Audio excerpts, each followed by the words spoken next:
everyone. And it's been really great getting to know you. And some of you I actually know. Uh, Not that I'm like super shocked by that, but it's kind of awesome to have like a few very familiar faces. And I hope that my face is also familiar to the people who I think I know. That always cracks me up when I'm like, we know each other. And then the person is like, no, really, I don't know you. But I'm going to go ahead and share my screen and jump right in so that we can kind of get things moving. And if you do have lunch, please feel free to go ahead and eat. I will be sharing this board with you guys in the chat at the end with my information. If you want me to like worksheet this for anyone. We can also send it out to our group. Oh, Londa usually sends those out, so you'll send her those slides and she can send them out for you. perfect. Okay. Okay, so what you have here is a Trello board. And for those of you who don't know this, just in case you were not aware, if you are like wanting to collect the information that is in the Zoom chat as it's going along, there's a little thing at the bottom that says file, and right next to it, there are 3 dots. And if you hit those 3 dots, it says save chat, and it will download the chat to your computer so that anything that anyone is putting in the chat, you can actually save for yourself. It's one of those little tiny technology hacks where like I see all you people putting in like your requests and all that. And I'm thinking like, I mean, those are great, but if you're focusing on something else right now, you might lose that information. No need to lose it. Hit the save chat and it'll download to your computer. It'll be in a Zoom folder in your documents. Can So you repeat that? in the chat, right at the bottom where you go to type in, there's 3 little dots Oh, yeah. and Thank you. it says save chat, and you can save that chat right there. So it's kind of like a good little hack to make sure you don't lose any of this info in the chat. Okay. Okay. I couldn't share that part with you because when I hit the, like, it doesn't share anything that's in the Zoom, so you can't see me doing that. Okay. So if we are at the point in 2020, some of you have been having fantastic results, like, clients and money have been falling on your head, and that's great. Some of us are not having that experience where things, maybe we need to like pivot. Maybe what you're doing isn't something that can be pivoted, and you maybe just need to think about your marketing and your goals a little bit differently. So I'm going to be talking about redesigning your strategy for the rest of the year. Now, I'm going to assume, because I believe that all good business owners have to like be optimistic in your spirit, but like plan for the not optimistic thing.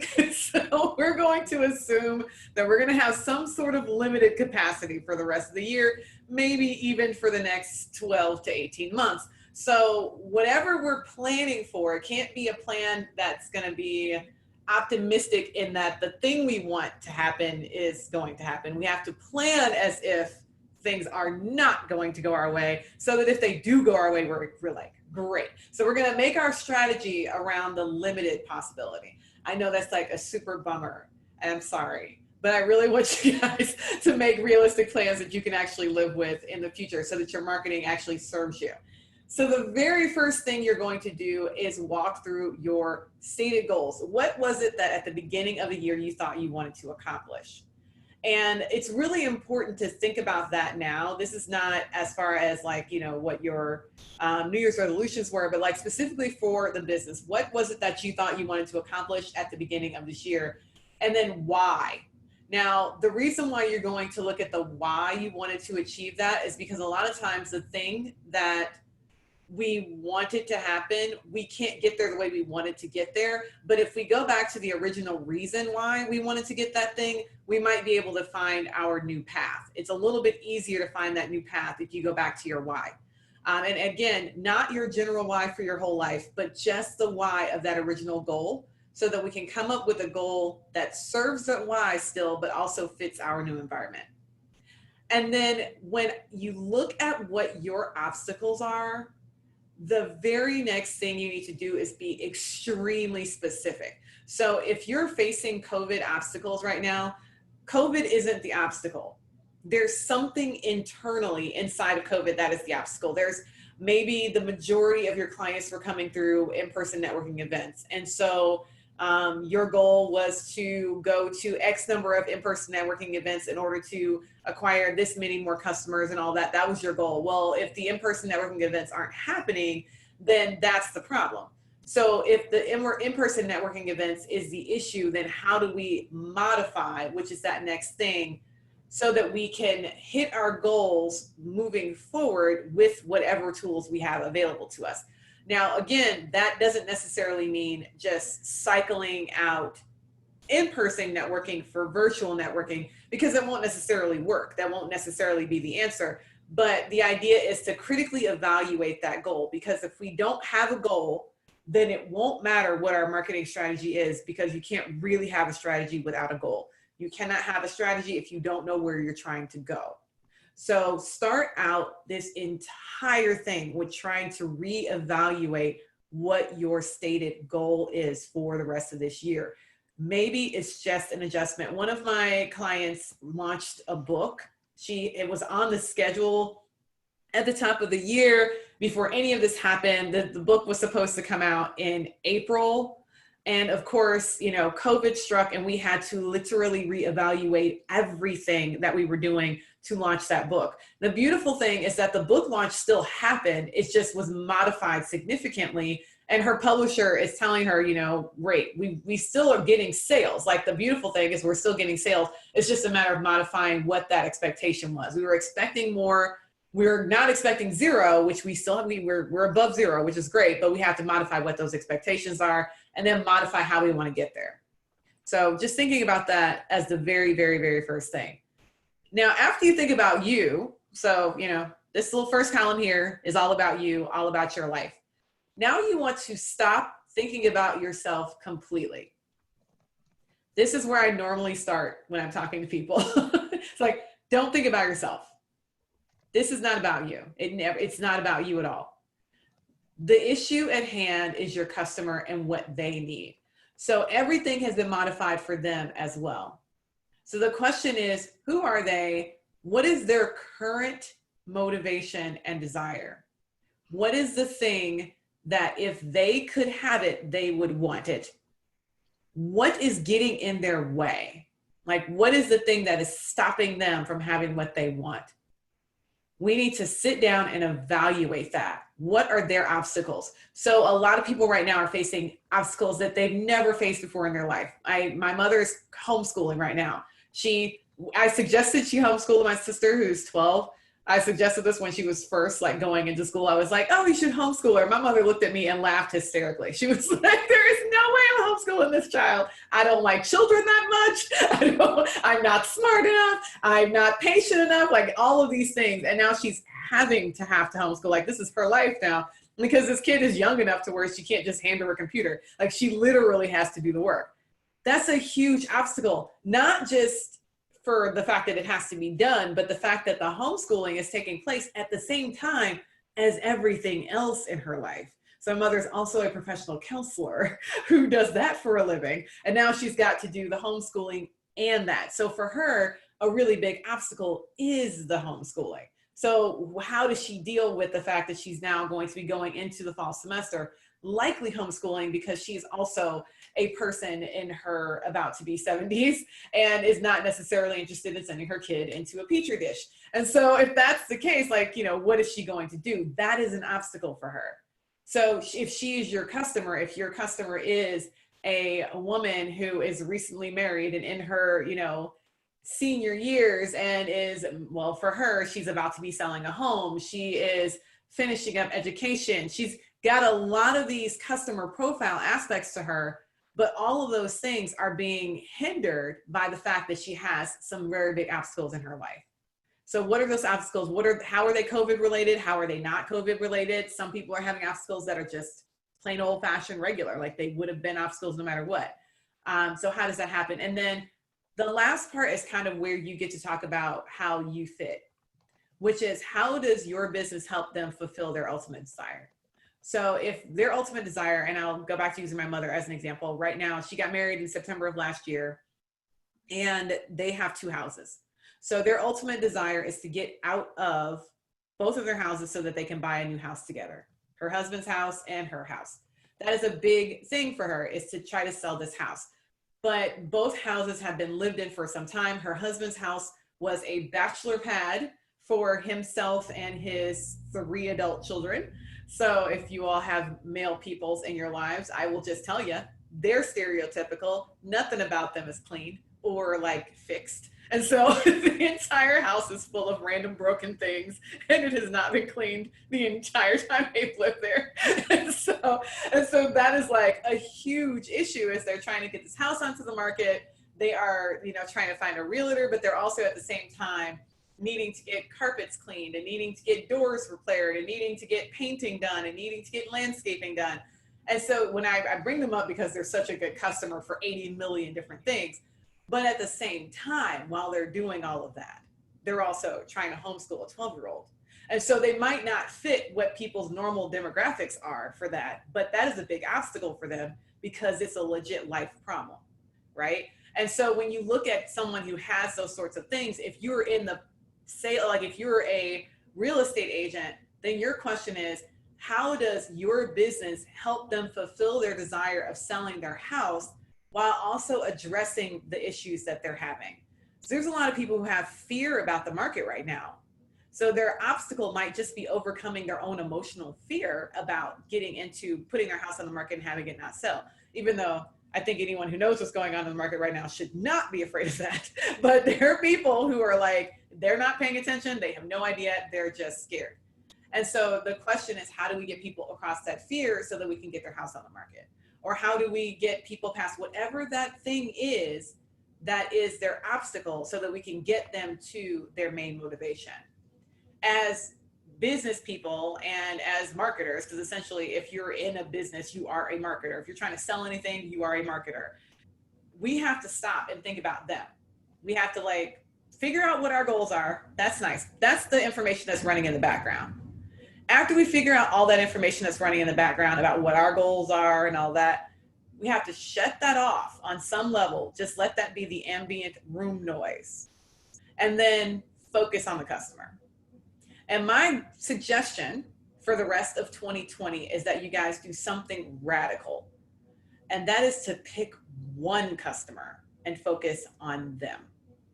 So, of course, we all have more than one customer. We all have more than one audience that we're serving.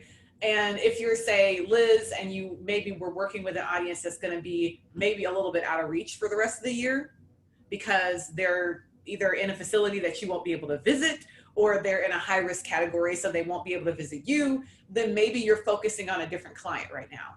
And that's how you redirect your strategy. So you take the entire concept of what you were doing and just focus it on a different customer. And so if you're Liz and you're thinking about a different customer and you're like, okay, if I'm going to be doing massage therapy for a different customer, which customer is it? What does he or she really want? What is their actual desire? What's stopping them from getting it? And fortunately, in this environment, we're all facing very similar obstacles. So that shouldn't be that difficult. What's stopping them from getting it? And then how does massage therapy help them get there? So Liz, if you can unmute yourself, we'll use you as a, you can chew and talk at the same time. I'm sure you're very equipped. That's all right. Okay. So who are your customers that you're thinking about working with? Well, because I am a geriatric specialist, Mm-hmm. you're right. I can't get to a lot of those people. So now I've had to go back to my old routine of, okay, everybody's under stress. And so now we have to go back to those people that either, are professionals. I'm back to working nights and weekends again, which I was gratefully out of pre-COVID. I've been out of for a few years. So now I've had to pivot my business to working more nights and weekends because the busy professionals are the ones that are really looking to spend the money. They're, as long as they're still working, they're not afraid of, they still have disposable income. So those are the people I have to. Okay, so let's go with that, Liz. I love your person because I understand your person. I am your person. So, right. So when you're offering your services, how does someone receive? What's your fulfillment process right now? Well, most of my networking is done via referral. Mm-hmm. Because I'm a single woman, I don't like to go into somebody's home. And because I do travel and go to somebody's home, I usually will, ask for referrals from friends, okay, clients, my networking groups here, BNI, when I was BNI. You actually come to us and do the massage Correct. therapy in our homes. Okay, okay, Correct. okay. So I don't know if anyone else can feel the light bulbs. Like, can you see them like coming up over the top of my head? Okay, so when you just said all of what you were saying there, the first thing I thought is, okay, who is your customer? Your customer is the non-essential but still stress the F out COVID professional, right? So the person who is Well, working the with the business. essential ones are as well. Yes, but the non-essential ones we have a separate set of issues, which is the reason why I wanted to when you're looking at your customer segments, sometimes you have to be like you have to cut some people out. You can talk about the essential people differently. Right. The non-essential people have a different set of problems though, including like some of our motivations and obstacles are at odds with each other.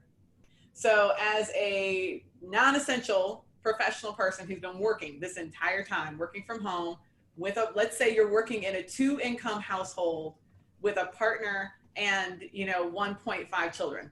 If you're that person, then you're stressed about several things. You're carrying around the weight of your social responsibility, your social isolation, your parenting or pet loving like responsibilities, on top of the, as someone put it aptly, you're living at work situation. So that is their issues. Those are their obstacles, but they are motivated by also attempting or trying to be balanced and caring for themselves. So that's the customer, that's their like desires, their motivations. And what you do, Liz, is you are helping them overcome this by giving them the opportunity to maintain their responsibility to their greater environment, meaning a lot of people who are in this situation don't want to go to a massage therapist because they feel like that's a completely non-essential thing. Like, oh my God, that's putting me at risk and putting everyone at risk and blah, blah, blah, blah, blah, for nothing, for me to feel better, right? And so they're feeling horrible about that. But what you do is you say, you don't have to worry about all of that. I will come to you. And by throwing in there that you're by referral only, I would put that out there into the world because by saying it, it incentivizes people to find out how to become your customer. So those are the ways to take that message and make it completely customer focused. You're a non-essential professional who still has so many things going on. Just because you're non-essential doesn't mean you don't need to care for yourself. And you have all of these responsibilities and all of these things that are like weighing on you, but you do need to care for yourself in order to get through it. There's people who I'm like all mentioning all the things you guys are going through in here, having vacations canceled, not being able to visit your children, like all of these things that are just cognitive load. They're stressing you out. They're holding you back. These are all messages to that person. The essential worker has a different set of messages. Right? And so that's the reason why we want to focus on the customer, like kind of very specifically isolate them out. Now, that last little segment here is the call to action, which is what exactly do you want them to do? Right? So whatever it is we're working on, whatever products or services we're selling, we need to figure out what in this current environment we want people to do. So like with Liz, if it's that your business is referral only, then how does someone connect with you? You don't have to answer that, but you do need to answer that for your customer, right? And if your business is referral only, this is where the distribution channel aspect becomes really, really important. So if you're referral only, this last part here with what partnerships can you leverage is a fantastic way to start thinking about how to pivot your marketing a little bit. So the beautiful thing about being referral only is that you have a customer list. In theory, you have a list of people who are your customers. Absolutely. You could craft this message in an email, and I wouldn't say one email. This is an email series, a series of emails where at the end of it, you say, does this describe anyone you know? As you all know, I am referral only. So if you know someone who needs this, here's a way for you to reach out to them to connect them with me. And be explicit, because I'm going to whisper, people are stupid. So if you don't tell them exactly what to do, you can say, I'm referral only to your customers all day long. And they'll be like, yeah, I never do anything because they don't know what to do. And so you say, I'm referral only, and this is how you refer people to me. And this is how, if you're offering some sort of reward, this would be the time to start thinking about promotions. So you say, if you refer X number of people, you'll get a free massage. Or whatever the referral system is, making some sort of promotion around it in order to encourage people to do the behavior, but also give them a specific target.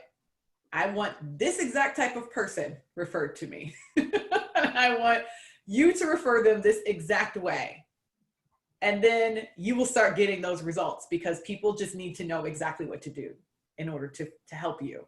Otherwise, it's very much like what you all are doing here, where in the chat, I see people say, I need this. And then someone else says, oh, I know, who was that person who needed that thing? If you're explicit and state one thing, you state too many things, it gets out of control. People don't know what to help you with. But if you give them one thing, I am referral only, and this is the person that I'm looking for, it makes their lives easier. They'll be able to pinpoint exactly who in their life looks like your person. And if you give them an incentive, meaning there's something that the customer, their friend gets, and then there's something that they get, win-win, makes life easier. When it's like the crazy thing about referrals is that the more you give someone something to give someone else, the more likely they are to actually do it.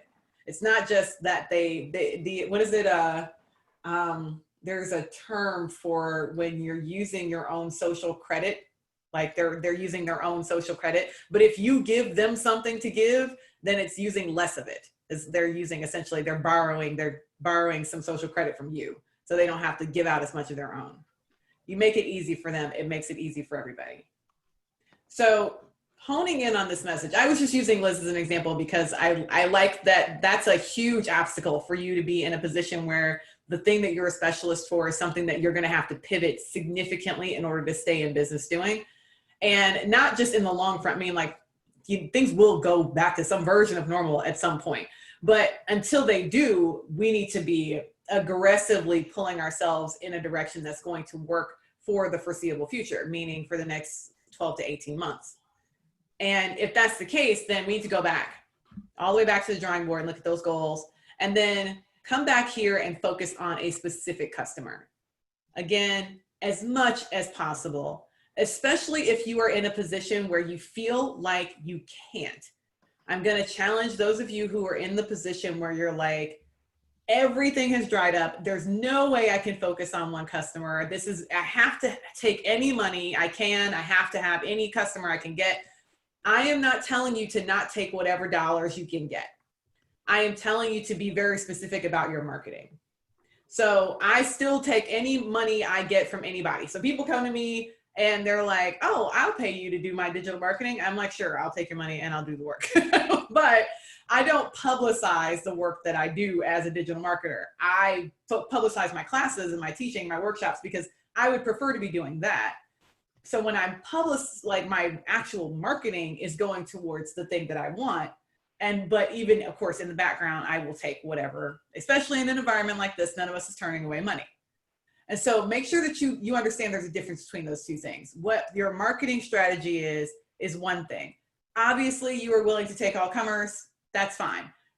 Don't get confused between the two, okay? When you're putting together a marketing strategy, you have to put together your marketing strategy from the perspective of attracting the right people and being able to be as specific as possible. So the more specific you can be, the better. If you're trying to be too general about any of these things, it won't work. You have to be really, really specific about your messaging, because the more specific you can be, the more people who are actually your target will be able to understand and receive that information from you and be able to actually identify that you're talking to them, first of all, and then be able to receive that information and become your customer. So let's talk about distribution. You got your message down in theory. You have an idea of what this message is, who you're talking to, and all that. Now, what channels do you have access to? Again, as a digital marketer, people assume that I am all on social media. Like that's the only way that people can market. And that's not true. There are plenty of other marketing opportunities out there. Right now, digital is very big because so many things are online. But at the same time, it's not the only way. And matter of fact, if you guys are doing other things and they're working, please chime in on the chat, tell everybody about it, because whatever those other marketing channels are that are working for people, we all need to be leveraging whatever we have access to, period. This is not the time to be selective about channels. It is the time to be selective about audience, not channel. Audience and message, but you want to put that message on as many places as you can and as many places as you have access to. You want to look at what channels have been working so far. We are 4 months, March, April, May, June. Dear God, yes, we are 4 months into COVID. So something has been working, right? There's some channel out there that people are leveraging that's been working so far. So you guys, I want you to leverage your networking for finding out what's working. What are people seeing that's working really well for them right now? I see someone saying direct mail. I can totally believe that direct mail is working well right now because people are in a touch environment because we can't touch each other. We are willing to touch whatever we can get. I know I look forward to getting the mail right now. No joke. Like it's like a thing. I'm like, at no point in my life have I been like this looking forward to getting the mail. So if direct mail is a thing, then the question is, how can you leverage direct mail? Maybe it's not the most cost effective way for your business right now. So that might not be an access point for you. Or it might be an access point that you leverage 4 months from now, because we may be 4 months into this thing. We still got 6 months of this year. Like 5 months of this year is a long time. And so maybe there's some way for you to start leveraging the idea of doing direct mail towards the end or at the beginning of 2021. So whatever those things are that are working for people, start looking internally at the groups that you're with to see what has been working, and then also look at what's been working for you. So if you have been getting referrals, or if you have been building relationships, which platforms have been the ones leading you or giving you the most traffic? And it maybe isn't even about 2020. Maybe it's that you had a marketing channel that worked really well in 2019 that you abandoned for one reason or another. I've seen people do this where some channel was working really well for a long period of time, or even for like 6 or 8 months, and they just took whatever they got out of it and then let it go. This might be the time to pick that up again. Okay, this is the time to start trying out the stuff that worked in the past and to going heavier in on the stuff that's working right now. I will say, again, from my experience, I consult with hundreds of businesses. I am a consultant with the Small Business Development Center, as well as the instructor for the marketing course for 10,000 small businesses. And I talk to a lot of business owners, a lot, like weekly. And the thing I will tell you that's differentiating people right now is the ability to continue. So if you have kept going with your marketing and didn't stop, what I'm seeing is that has made a huge difference in where people are right now. So the people who have been most successful in 2020 didn't stop marketing in March. They just kept going. And even if they were marketing something that people didn't have access to, or they didn't know how people were going to have access to it, the fact that they didn't stop is what's actually put their volume up now. So if that is something that you have experienced yourself where you didn't stop, I can tell you, you should be expecting a boost somewhere in the near future, because that's actually been happening to almost everyone who didn't give up on their marketing at that point. Now, I will say anyone who is picking their marketing back up, you should expect that boost in 3 to 4 months, where you're going to start seeing traffic again and seeing volume again, because people didn't stop spending. They just shifted. They shifted what they were spending money on. So if whatever thing is that you do is something that people pulled back on spending money on, just expect that in the next few months, you're going to see an uptick in that, but that only works if you're getting yourself out there. So Don't hold back. If you've been holding back, this is the time to stop holding back. This is not about spending money on ads or anything like that. I'm an all organic person. I believe very heavily in doing organic marketing, meaning not spending any money. It's just doing the real, like the work of getting the stuff out there. It's the best way, being consistent and getting your marketing out there on whatever channels you have access to. The next thing you want to think about is what you would like to try. This is the time to be adventurous. It really is. If there's something that you're like, I would love to do X, Y, or Z, and before maybe you weren't doing it because you were trying to stick with a certain brand persona, or, you know, maybe it was that you didn't have enough time, or that you thought the channel was too risky. Unless we're talking about some sort of massive outlay of cash, this is the time to start doing stuff that's adventurous, stuff that you wouldn't necessarily do, that maybe you don't even like, but that you know would be working. And for that, I'm just gonna say, live video, live video, live video. Dear God, live video. It works like a charm. And so I know that some of you have been terrified of putting your faces in front of people and selling stuff. But don't think of it like sales, think of it like education. It works so well. Live video. And if you don't like doing live video, you can always pre-record your video and use a tool like restream.io to make it look live on the platforms, because I do that. I was supposed to go live at 10 o'clock this morning on a different platform, but I had a workshop that I was doing until 10:30. So I pre-recorded that live video and then it totally was not live. Just shot it. Video is fantastic. Please do video as much as possible. And if you have any assets, any platforms that you're on that you can do live video is like the best tool that we have. And I would say live video is great because it stops you from editing yourself. Like with live video, you can't be weird about like your eyebrows or whatever. You just have to go with it. Like you just have to get over yourself and do the work. So live video, please, please, please, okay? And then after thinking about those channels that you would like to try or maybe are afraid of, but you should probably be doing them, then you want to think about your promotions. So if you notice, promotions is not at the top of the list. I do not believe in giving away things unless you have to. And I hate discounts.